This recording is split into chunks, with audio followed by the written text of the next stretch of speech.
digital Prologue. Well, for obvious reasons, we all can't meet in person, but we thought we'd still bring Prologue not only to our students, but to the TheaterWorks community, the UCCS community, and of course, the broader Colorado Springs community. And that is bringing wonderful people in the arts from various places within the theater to join us to talk about new trends in the theater, what they do in the theater, and ways we can learn from them, and hopefully they can learn from us. As always, I want to thank the sponsors of Prologue who've been sponsoring this series now for 10 years. The Department of Visual and Performing Arts, the Chancellor's Office, the College of Letters, Arts and Sciences, and TheaterWorks. I want to spend the rest of this 45 minutes really diving into the topic that we have today. So I will, without further ado, say a little bit about our guest. Many of our students were saying they wanted to have more technical theater prologues. And so I went to my dear friend in New York, Jay Duckworth, who is a props designer at the Public Theater, and said, who are the great people that you think should talk to our students and our community? And one of the first people he named, in fact, the first person he named, was Jeff Sugg. And I said, tell me what Jeff does. He's a projection designer. And I said, fine, sounds fabulous. Mentioned it to a few of the students and they seemed excited about it. And so Jeff was gonna be here in May. Of course, we're gonna postpone that until next fall to do some hands-on workshop, but we thought we'd chat with Jeff today about what he does. And so without further ado, you see all these boxes, I think, on the side from some of our students who are going to join us in the conversation. And I'm gonna talk to Jeff right now. But Jeff, thank you so much for joining us. And from your apartment, I think in New York City, is that right? No, I moved to Philly a couple of years ago. So I am now a homeowner. Great. Something one never imagined possible when working in the theater. And yeah, so. Well, that's a good segue. So you, a homeowner, because of the theater, because you do this thing that I'm just broadly calling projection design, and I'm sure it is much deeper and more fleshed out than that. I'm wondering if you could, for the person who says, what do you do in the theater? How do you describe it? Yeah, I mean, for my particular craft, you have to accept the fact that most people are never going to understand what I do. But the thing that, you know, I work with video projection or any sort of media image on stage. And what we do is create it and then create the system that presents it and then create whatever is necessary for integrating that system into the rest of the sort of theatrical beast.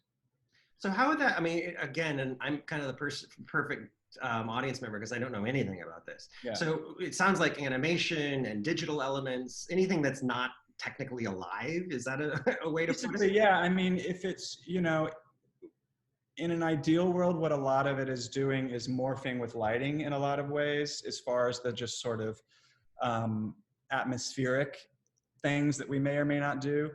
But on a very sort of basic level, my tools are, well, originally they were slide projectors and film projectors, right? And now it's video projectors, LED walls, TVs, cameras, all of those sorts of things. So anything that has to do with putting a not living image on stage is basically my job. And then sometimes what that also involves is painting a piece of scenery, you know, and changing the color of the stage in the same way that lighting does, but we can do it in a more precise, not necessarily more elegant, but more precise way. And so that's where the sort of merging of those two worlds is ideal. You know, it strikes me just thinking about what's been on Broadway in the past few years. Some of the, I mean, obviously, there's a lot of prevalence of this, but I'm thinking of shows like The Curious Incident of the Dog in the Nighttime, which was hugely digitized, and Dear Evan Hansen. Are you noticing that this digitization, I don't even know if that's the right way of putting it, but the work that you're doing is gaining more prevalence as we start accepting sort of contemporary realities? I say as we are all on screens from various parts of the world. I mean, it's interesting, right? Because it's been, from my perspective, the thing that's driving its prevalence the most is the price point and the speed with which we can execute the design, and the fact that the mediums are brighter, right? So now projectors are bright enough that you don't need, you know, when we use slides, you had to keep everybody 8 feet away from that screen, and there was no light there because otherwise you couldn't see it. And so there's some very basic sort of technical elements that allow us to be more of a sort of presence on the stage. But a lot of it is we can get gear in the door in a way that we couldn't before because it was just too expensive. And that kind of coincides with people's understanding of a more digitally driven world and the sort of multidisciplinary reality that living on a sort of set of screens creates, and then just people's willingness to be distracted, you know? Yeah. Could you give some, I mean, I know you have some images you're going to show us here in a bit, but I wonder if you could tell us a little bit about how you got into this area of theater. Yeah. Did you start out being interested in this, or did it find you? I was a biochemistry major in college until I walked out of the biochem midterm, so maybe that was my junior year. I'm not sure. And I never went back. And at that point, I had, you know, like I had been doing theater since I was a kid. I had been acting in shows and musicals, but never considered it to be a calling. And then when I was in college, you know, in high school, I had started directing some stuff, and in college, I became more aware of the sort of design elements and was taking theater classes out of interest. And then it became clear that that's what I had to do. And so I ended up studying directing. I was specifically interested in a lot of the sort of Polish political theater of the 60s and 70s and how that sort of went into we should talk. That was the whole focus of my graduate work. So. Right. Okay. So do you know Alan Koharski? I'm sorry? You know Alan Koharski at Swarthmore? Yeah. So he was my directing professor. Okay. So there you see why I was drawn to that. But like that's a very visually driven, non-linear narrative theater making tradition. And so I was interested in that. I was interested in Bob Wilson. And then I got introduced to the Wooster Group and these sort of people that were making theater that was not about a linear story, but was about sort of creating this environment, this sort of like very visceral world that you as an audience member walked into. And it was like, I don't really understand what's going on here, but I know everybody there knows what's going on, you know? Could I just pause you for a sec for the broader group of people who might be watching this in the coming weeks? Could you say a little bit about the aesthetic of the Wooster Group or Robert Wilson and these people that you've named? Right. It's sort of immersiveness, but like, what's a visceral image, perhaps, that you remember sort of in your introduction to their sort of work? Well, I mean, the first thing I saw of the Wooster Groups was Brace Up, and you walk into that theater, and it's a theater that's a large, flat, steel stage with kitchen linoleum on it, and then 3 televisions on tracks that move back and forth on the stage, microphones everywhere, steel cable, and just, it looks like a building fell down in a perfectly geometric way. And then you proceed to watch a show that is, on the one hand, extremely precise, and on the other hand, seems completely lackadaisical and nonchalant. So that's kind of how my first impression of the Wooster Group. And then I moved to New York when I did and worked for them for a few years. So that was kind of like my first big, what I want to do in my theater life. Yeah. And then Bob Wilson, on the other sort of end of that, is this completely pristine painting. It's a moving painting, and it's been inspired by, I would say, like German expressionists and Russian constructivists, right? So it's fields of color, it's very hard lines, it's very saturated, but not lush, I would say. And it feels very distant. but it's all perfectly exact, and everybody moves super slow, and it's this orchestra of movement. So would it be fair to say with Wilson, with the Worcester Group, and some of these other people that inspired you, these are theaters and types of theater that are very, very image based, that start perhaps with the image, more than just like, here's the Shakespeare text, deal with this first, but really, what is the thing we want to see? Is that fair? It was to me, what I saw was these people's first instinct is the visual. They, you know, where they may introduce a text or whatever, their passion lies with the picture. And that was just is how my brain works, you know. I came to learn that when I did work with the Worcester Group, Liz Lecomte, the director there, is very much about the text, but she'll stare at that stage and move things centimeters this way and that way until, you know, everyone in the room is about to shoot her. But it's all towards a purpose, you know. So yeah, that's very much what drew me to them. Yeah. And so how would you sort of track the evolution to, you know, one of the on Broadway, one of the go-to people for projection design? I mean, how did your career develop into this? You know, one could argue accidentally. You know, I started designing when I was between my junior and senior year of college.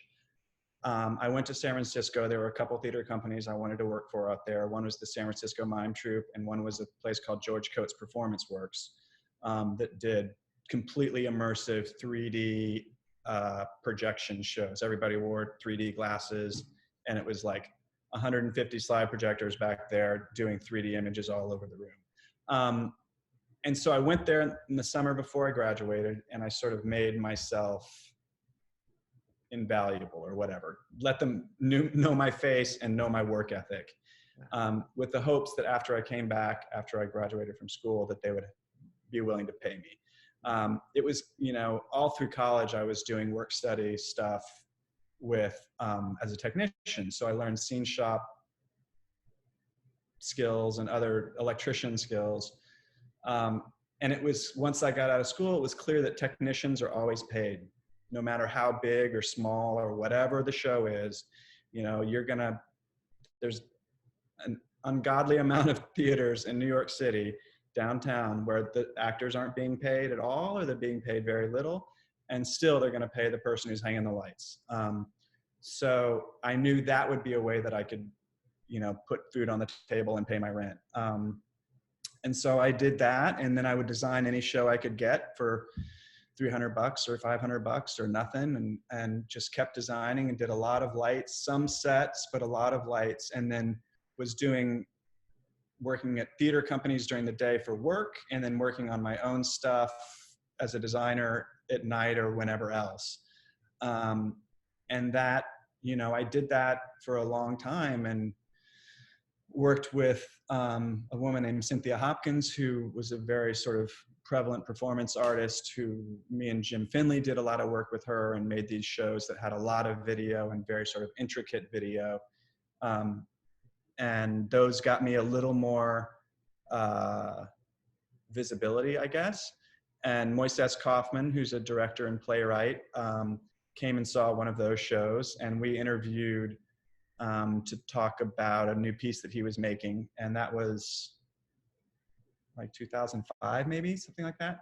And that piece was called 33 Variations, and it was a piece about Beethoven. And at that point I said to him, I was like, look, if you want to do projection in the show, then I want to be there in rehearsals. And I want to be, because he was also creating in a very collaborative, get everybody in the room, have the text, work on the text, take the text away, work on the movement stuff, and just kind of like this very, for lack of a better word, downtown way. I guess there's a word for it now. It's called this. I don't know. I don't know what it is. Yeah. No. It's called whatever. It doesn't matter. But so anyway, so I was there during the rehearsals and started making all this stuff. So that show, my work was extremely integrated into the fabric of the piece. And it went to a couple big regional theaters, a world that I hadn't really traveled in, and then it ended up going to Broadway. So that piece kind of propelled me into this other world that I had not had previous experience with, specifically the big regional theaters and then Broadway. And, you know, Broadway is not like the idea that once you get there, you're just there is absolutely wrong. Right. Right. You know, there's dozens and dozens and dozens of designers every year who do shows on Broadway. And many of them, it's their only show, you know? But I just, you know, I followed the work, right? There was a certain amount of, I need to work to make money. There was a certain amount of, this is the type of work I believe in. And I just took everything I could get my hands on for a very long time. And for a very long time, I mean like 17 years, you know, like I just did it all. And then it sort of got to a place where I was like, oh, turns out I'm a projection designer. And that's what people are coming to me to do. And it's really only been, you know, so I got out of college in 95, and it's really only been in the last 3 years or so, maybe 5, that I've started to be able to say, you know what, that piece doesn't look interesting to me. I don't want to do it, you know? I mean, and that's not to say that I've never turned stuff down before, but it really, it's more about like, I now get to kind of choose what I want to do. And there's a little bit of, oh, I need money, but it's mostly like, what are the shows that I want to make? Well, and I just should say, and then maybe we could look at some images and videos that you have, but I know you just finished designing Tina on Broadway, that's the Tina Turner story. And you, as we said, you recently just got back from London. What were you doing there? So that, we were just about to start tech for a new play at the National Theater there, called Jack Absolute Flies Again. And I've got some storyboard stuff from that I can show you guys. Yeah, so that's, you know, and Tina was we first did that in London 2 years ago. So it's been running there. And there's another production of it in Germany, and there's another production in Holland. So like that show has been a real blessing for me. And to be very frank, in a financial way, you know, like to have a hit musical, you make money like you didn't realize. And it's great, you know, and I'm like financially stable for the first time in my life, really. And that's incredible. And, you know, it was funny because I was in London in a cab, and a guy was like, what do you, you know, you look like the artist. What do you do? You look like an artist. And so I was describing it to him, and I told him about the show, and I said, you know, I'm really lucky to have a hit show. And he said, well, it seems like you've been doing this for, you know, more than 20 years. It's like, it doesn't seem like luck. It just seems like you've been working hard at what you do, and now you're reaping the rewards. It's like, oh yeah, that's what's happening. And it is, and it's really, I'm really grateful, and it's allowed me to, you know, help other people, and, you know, and to like, it's great. So, do you think, so, go ahead. It's just like, it's, to make a living at this game at all is a real amazing thing. And I feel fortunate that I have been making a living at it for a long time now. But then to like get the boost of some actual like, oh, I can save money too, that would be crazy, is a real nice phase. So. Jeff, because I know the students will have a lot of questions, I wonder if you could take a few minutes and show us some of the images and videos. I know we troubleshot this beforehand. I think okay. Bring this up. I'm going to show you a 2-minute reel that's several years old, so sorry. And then I'm going to show you some still images, and we can kind of take it from there and see where we went.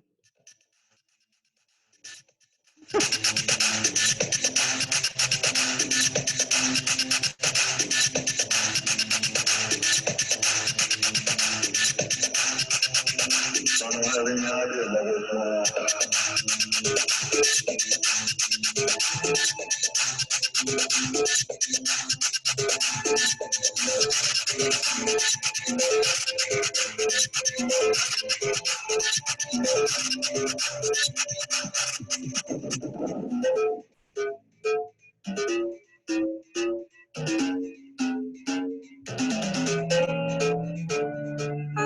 the beautiful things in the world come from the same place as the bad. Fragments splitting off from one another and consequently becoming sad. This is a love song for before there were love songs. There was a time before longing. This is a song for that time. There we go. That's amazing. Amazing. So that's some of the stuff that you've been doing, you've done, you said it was 2 or 3 years old. And Yeah. more recently, has your work had a similar trajectory, or have you gone in any different directions? So, Well, Tina Turner, the musical, yeah, right? so let's go there. Okay. So what you see upstage is a giant LED wall. I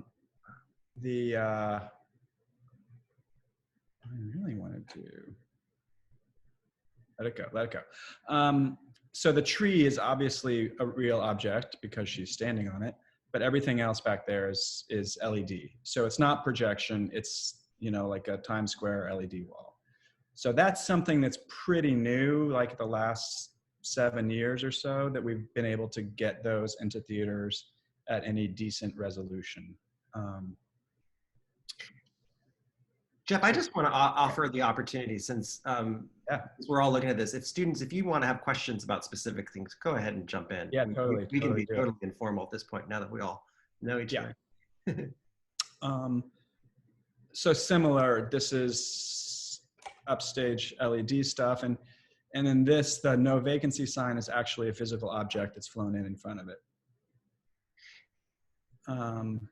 And then in this image, do you see my mouse when it hovers in the middle here? So these strips of color here are scenic portals, right? So they're black masking portals.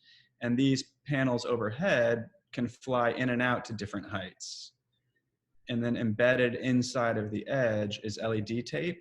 So we're also sending video content to the LED tape so that it matches the content that's up on that back wall.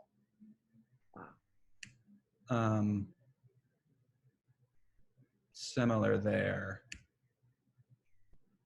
And then just to speak about the sort of integration of lighting and video, again, like these, like I said, are those LED portal lights. But then this last one is me on the LED wall, mimicking this system so that it keeps going into infinity. Wow. So you look at that piece of media on the screen of the media server, you know, and it's like a tiny yellow line on the bottom of a giant black square. You're like, well, that's not very impressive, but you put it in the context of the sort of larger thing, and there you go. And then at the end of the show, you get this big, rambunctious rock concert.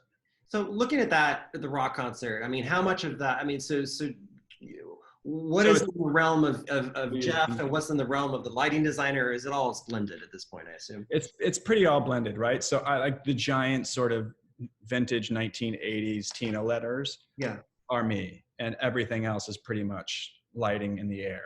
But this sort of glow of yellow is me, and the way that the red comes out is mimicking the same color of his beams. And so to the untrained eye, it's gonna look pretty integrated, arguably. Yeah. And then similarly, like these are the lights coming in, but this is all video content back there. And when you have these situations where there's a lot of heavy, we call it atmosphere, right? So a lot of haze in the air so you can see the light beams. It's important that you kind of keep negative space, i.e. black, in your image on these big back walls. so that you can see the light beams, and then you create even more density of image. And more, you can make the stage deeper than it actually is. So this is a Britain's Got Talent thing that we did for Tina when we did it in London. So it's basically a big promo for the show, but you'll see how I've taken content that was made for the theater piece and then translated it for this TV appearance. And I'll just kind of say before, so you can watch it as we're going along, one thing that you have to consider when you're making content for TV, like what I just spoke about here regarding the negative space, and then even when you go back to stuff like this, like you're creating a full composition, right? Like every bit of this is important within the context of the stage. Now, when you go to make something for TV, the stage, quote unquote, that you're making it for is the camera, right? Mm-hmm. So the perspective of that is extremely different than the viewer in this theater. And these people that are seeing it live probably don't care, but most of what we're doing is concentrating on what the screen looks like that's going out for broadcast. Mm-hmm. And so you actually want to make an image that's much denser so that when they go to close-ups, because you're going to have your star in these kind of situations, when they go to close-ups of her, you want to make sure that there's a density of image behind her to make that shot still active. So we'll watch a little of this. I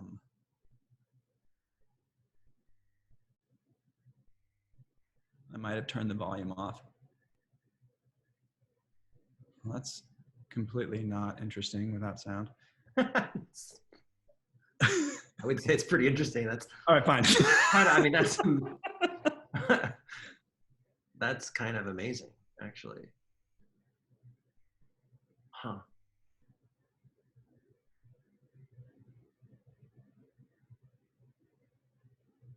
And then this floor is a completely reflective black floor, so it actually mirrors everything that's up on the screens quite nicely.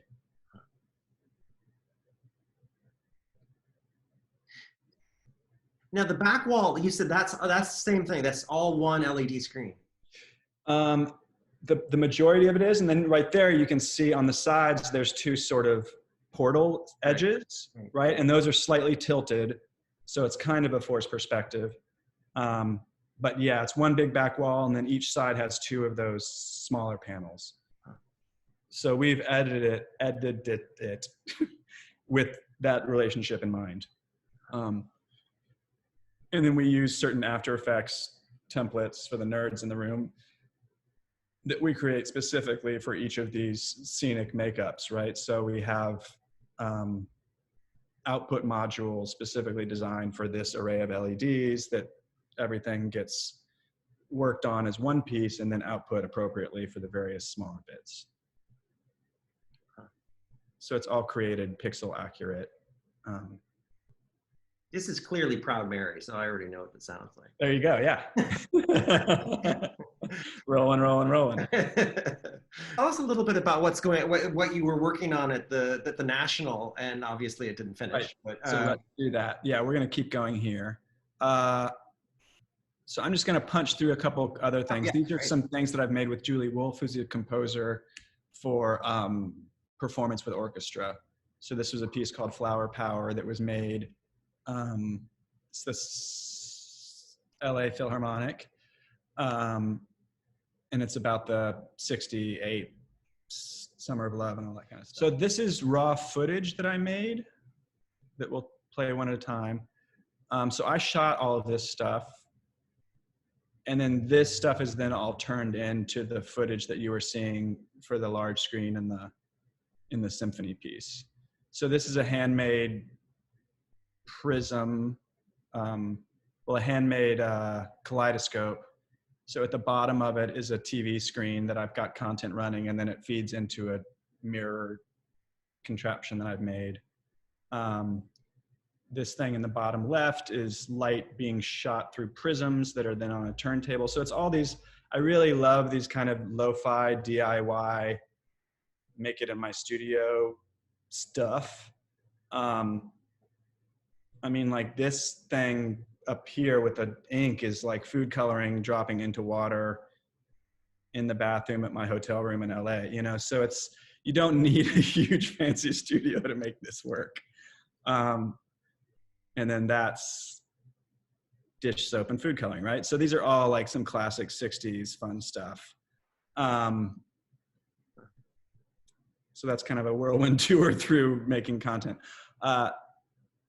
So let me do what you asked, Kevin, and just show you a little of these storyboards. Yeah. And then we can talk about some of this stuff as far as the structure of the team and stuff. But, you know, what strikes me, Jeff, is that I mean, just from what you just showed, I guess I assume so much of this would be computer and digital and all, but you're actually creating a lot of things tangibly in your studio. As much as I can, yeah. Huh. Yeah. I mean, what ends up, the truth of how it works is if it's me by myself or just me and one assistant on a smaller show, I'm going to do more of it handmade. Mm-hmm. Because that's where I'm comfortable. If it's a bigger show like Tina, there's going to be more of it that's made in the computer because most of the content on those shows, I'm not physically making myself. I have people working with me who are making it. Right. And that's where they're comfortable, right? So, and most of them are under 30, so their attachment to these physical objects is different than mine. And I think what's great is that they get these ridiculous drawings and examples from me that are very much not digital, and it bends them out of their comfort zone, I think, in a different way. You know, like all of this content for Tina is just like the most insanely blurry images that anyone has ever seen on a Broadway stage. And these ladies and guys who are working for me were like, I don't want to, like, you can't make it that blurry. And it's like, yeah, more blurry. It's in the background, you know, just like keep getting blurrier. And I'd never done that, but it was really kind of an exciting way to deepen the stage and to bring the focus back onto the actors, right? Because you get all these crazy toys and flashy lights and like spinning. Nobody's going to look at these poor people on stage trying to perform. Like they're going to look at the giant wall of light back there. Mm-hmm. So it's really a big part of my job is maintaining a little bit of restraint and, and taking it down a notch so that people keep watching the show. But yeah, you're right. If like the way my brain works is with small objects on a tabletop. Yeah. So when I'm working with directors and scenic designers, who are the two sort of principal people that I interact with in the design process, it starts with a bunch of reference images. I think costume designers call them mood boards, but it's basically colors, ideas, images that may be what ends up on stage or may not, but it's just a bunch of Google searches that inspire me based on the ideas that I'm planning to make. Yeah. So you start with that, and then you go to still image storyboards. And for me, a lot of those are hand drawn. And then that goes to fuller mock-ups that we also put through After Effects. And so they're actually moving image storyboards that are on a sort of photo or 3D model of the stage, so that you're seeing it in the context of the theater, which is very important for a lot of directors who have, not in any negative way, but like have trouble translating something from a screen to the larger stage, right? So showing it in the context of that stage is very important. And then everything that you've made in pre-production and done hard, laborious storyboards of will get thrown out the door once you start teching the show, because it will all look horrible with people in front of it and you have to do it again. So there's that. So this is for Jack Absolute Flies Again. So this is a new comedy. And at the end of each act, it takes place in World War II with RAF, British Air Force pilots. And it's really funny. And then at the end of each act, there's this big video battle that happens over in the entire, around the theater. So these are my hand-drawn things. Let's just zoom in a little. Whoa, that didn't work so well. Well, let's just destroy this. Ooh, I can move that window too. Okay, so that's kind of what I send to these guys. Poor guys. But each of these represents a screen. And in this particular show, the stage is here. There's a big scrim here. This is the surrounding of the stage. This is the ceiling, and these are the side walls. So we're projecting all over this room. So I give him a shot number. I give him a duration of the shot, and I give him these, 5th grade drawings of airplanes flying across, and then a page number and a line reference. That's it. That's all he needs. That's all I say he needs. And then sometimes I'll do some low budget Photoshop stuff and give some more sort of like descriptive images like this. This is kind of like a combo where I've combined my childish drawings with some images that I've chosen to kind of like give them a sense of the composition. And then, in this particular show, we're doing, all of the planes are gonna be, and the cloud systems will be 3D modeled, which is not a world that I go through a lot, just by the nature of what you've been hearing me say. But so, as he's making stuff, my animator in this particular show, his name is George, he's a lovely young man. So he's showing me these wireframe. We're basically on Slack all day back and forth each other, and he sends me screenshots, and then I send him notes, and then so then he'll send me like little videos like this, and he'll be like, "Is that what you're talking about?" Like, yeah, like that, but maybe they're a little further apart, or maybe one's further behind the other. And that's basically the conversation that we're having. Here's another.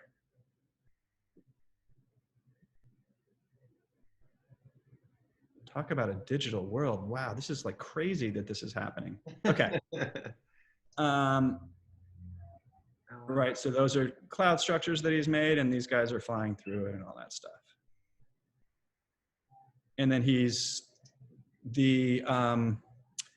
planes, we bought the models on TurboSquid, and then he dumbed them down to make them fewer polygons so they could fly easily.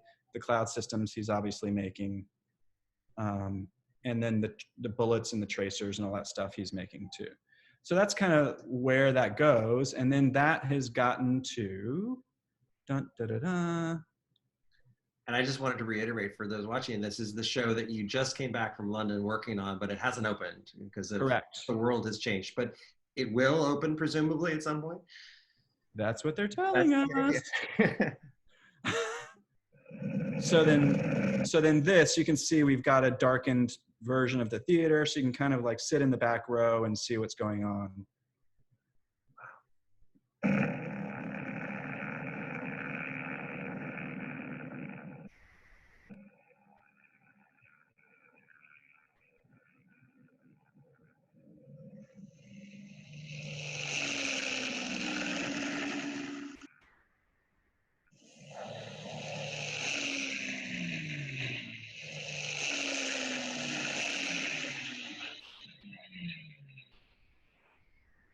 I did the sound effects too, so they're not that great.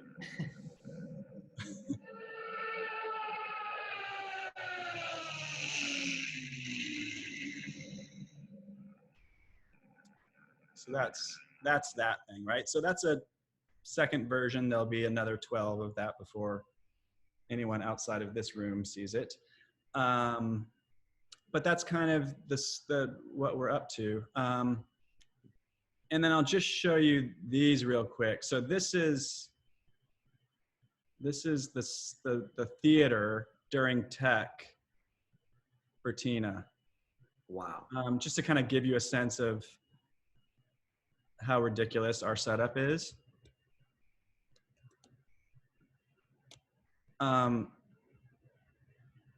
So this is the video row. This is the lighting row. That's automation, directing, choreography in front, and costumes are over here. And then we had the luxury, this doesn't happen very often at all, they took out the seats in every other row, so we're actually sitting in real chairs, which is like the cat's meow for tech. Because we tech this show, we had 2 weeks of dry tech before the actors show up, and then we had 3 weeks of tech. And then we had another 4 weeks of previews when we were teching in the afternoon and then showing it at night. Yeah. And then this is a different version of a similar setup here. So this is the Charlie and the Chocolate Factory tech from the stage looking out. Wow. So again, it's just like an endless amount of people. Huh. It's bananas. It's ridiculous. Wow. You know, but it turns out that all these people are actually doing something. Yeah. So, you know, as much as I didn't want to believe that, you know, and you ask like, how did it happen? Like that I became one of the people on Broadway who does this. And it's like, I didn't, I have a couple system diagram things that we can go to when people ask questions about them. But I didn't, right? Like I did not plan to be a Broadway projection designer. And I have people that have worked for me who do want that, you know, like that's their goal. Yeah. I just kind of like wanted to keep making theater. And what's become clear is that now that I have sort of all of that behind me, and I spent so many years in the experimental world and toured with the Wooster Group and toured with Richard Foreman and toured with Nabu Mines and like all this like I kind of hit all the big folks of that generation, and that type of theater making, that sort of more collaborative, that more immersive idea has infiltrated its way into my work, right? So people, whether I know it or not, they see that in my work, and they see me, I think, as a very collaborative designer and somebody who, you know, I kind of check my ego at the door, and I'm not going to sit there and stamp my feet and shout because I'm not getting my way, you know, because 98% of the time, the right way is not one person's idea in this business. You know, I'm going to have an idea that gets the lighting designer going on something, that gets the set designer to make something new. And then the director realizes that, oh my gosh, this is supposed to be the first scene, not the third scene, you know? Right. And so that's how good theater is made. It's hard to do that in big regional theaters and Broadway because there's money involved and a really tight schedule. And so that's where the sort of pace of work becomes useful. So could we open it up to any, in our last section, any questions that I know? Wow, it's 5 right on the dot, Kevin. Yeah. Any questions you'll have? I mean, you know, I'm looking at the students right now. I mean, you know a lot more about these subjects than I do, so I imagine you have good things to ask. Just go ahead. Just remember to turn your mic on. I have a question. Yeah. So I'm really curious in your idea of, you said like nonlinear storytelling, and how beyond just the 1960s like Polish inspirations and references that you use, how your own aesthetic has evolved to like match this idea of nonlinear storytelling. I think what that's really done for me is that I try in all of my shows to make sort of my own image narrative. And so the way that the structure of all of the content works needs to have its own logic. and you know, you can call it a story or not or whatever, but I think there needs to be a cohesion to the design on its own, that stands next to the sort of dramaturgy of the piece. So for me, what that means is like, I've got color themes, I've got specific pieces of content themes that are coming and going throughout, and then just the sort of larger aesthetic choices that I've made, like in the blurry stuff that I was talking about in Tina, like that's kind of something that continues throughout the entire piece because it's a very dreamscapey piece. But as things go into like a more intense reality, the blur dissolves away and it becomes crisper, and then it's kind of retracts back into this blur. So I've got my own sort of story that I'm telling next to the piece. Most people they're not going to clock that probably. Maybe they are, I don't know. But you're definitely going to feel it, right? And it's essentially an emotional storyline that I'm hopefully bringing to the table. So that's kind of where that goes for me. Other questions? I know there must be. I had a question. Yeah. What kind of artistic decisions were you allowed to sort of make on your own? I think of specifically like that tree. I thought that was a really cool decision where you had like the projection as like the sort of leaves and the branches, whereas like the trunk was like a physical object. How much of that was like your own decision versus like other members of the team or the director? Just curious about that, just because I want to know how much what you were doing was kind of led by the director's vision. Yeah, right. So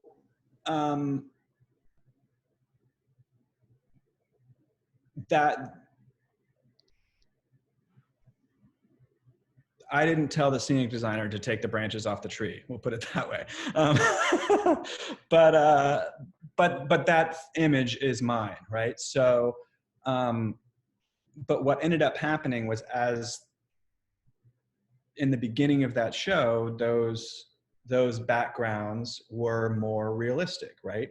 And there's one thing that drives me bananas is when you're like just hired to put a bunch of realistic backgrounds behind a thing that could be painting backdrops or could be a movie, you know? It's like, I don't feel like my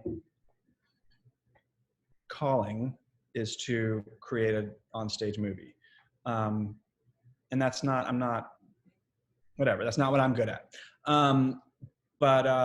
But so as we kind of got to that, it became clear that this sort of painterly thing was what was going to be the aesthetic of those still images. And then it got to a point where basically arguably all you're seeing are gradients of color. And it was like, oh, so we actually need something in there that's physical to tie it back into the place, right? So then we started bringing in these silhouettes of the branches.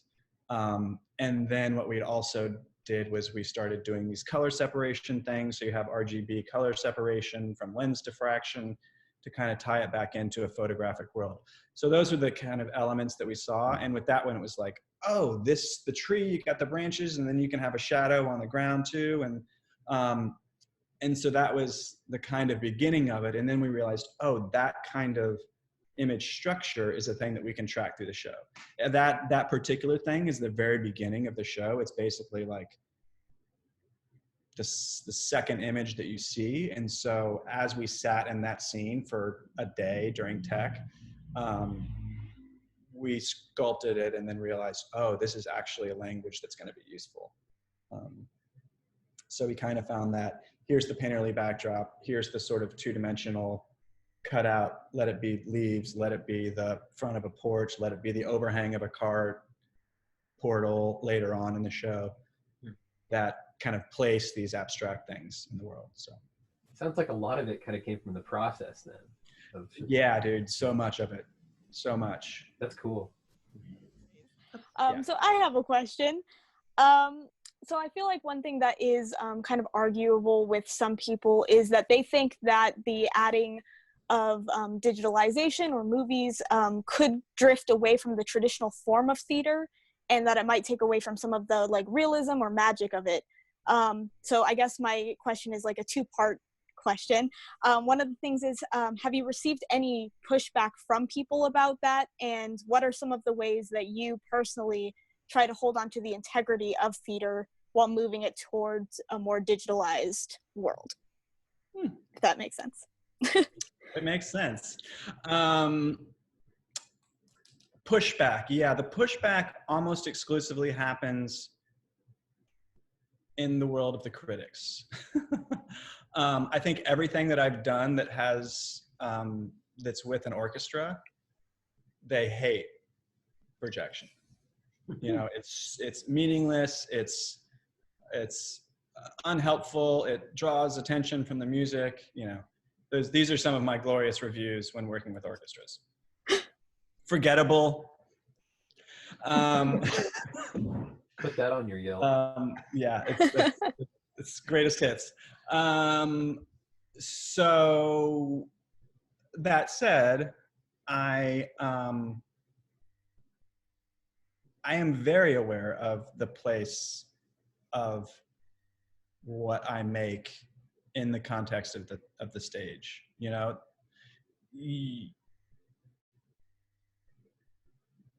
like I kind of said earlier, when you put these big flashy pictures behind a 6 foot or 5 foot or whatever tall human being, I don't care how well they sing or act or whatever, you can distract the attention of the audience from that person to your screen, period. You can win every time. And so it's really important to kind of be aware of that. I have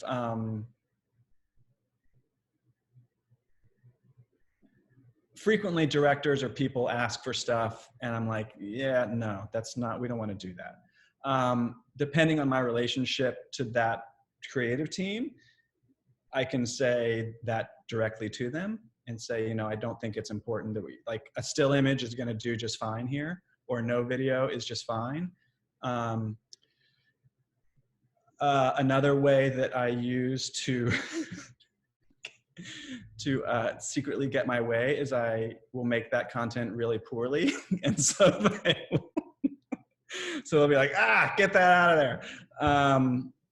That's a little devious, and you know, but it's a very important question to ask, and it's important that it continue to be asked. You know, this whole thing of like, well, people are used to multitasking and can look at 3 things at once now when they couldn't before, and so it's okay to just like have a whole bunch of eye candy. Like on the one hand, yeah, but on the other hand, if you're doing like a Eugene O'Neill play, you don't want, you know, like fireworks in the background, you know, like, come on, like you don't need projection in every show. Absolutely. Yeah, I have a question. Go ahead, Johnny. You talked a little bit about like the front end and the software and stuff you guys use to develop the animations and stuff.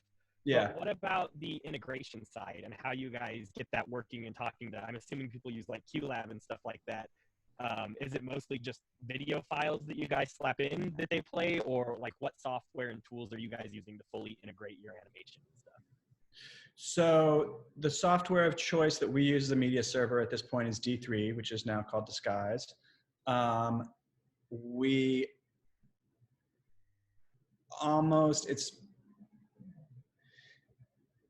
Like in the Tina stuff, the video that was on those LED portals was being played by an ETC desk, and we were just pushing that over the network. But basically, almost all of our communication, except for SMPTE, which is still linear time code, analog noise, is over network systems, right? So including our signal structure. So we, as I said, run 10 gig switches, and then it's fiber distribution throughout the building for quad fiber. And then we use these boxes. They're called Barn Find is the name of the company. And that's the kind of like top end stuff, but they make these rack mount boxes that have a quad fiber in, and then you can say we've got 10 Ethernet ports, and then we've got 10 SDI ports, and then we've got 5 other ports, you know, and then so we're pushing control data, we're pushing our own content net, we're pushing our control net, we're pushing streaming ACN. So all of those things are on Ethernet networks. And then we have VLANs that push out of our network into the ETC network and then into the sound network. So we're actually not stomping on each other's IPs. Okay. Yeah. Jeff. But we are like, so the actual integration, like what are we listening for?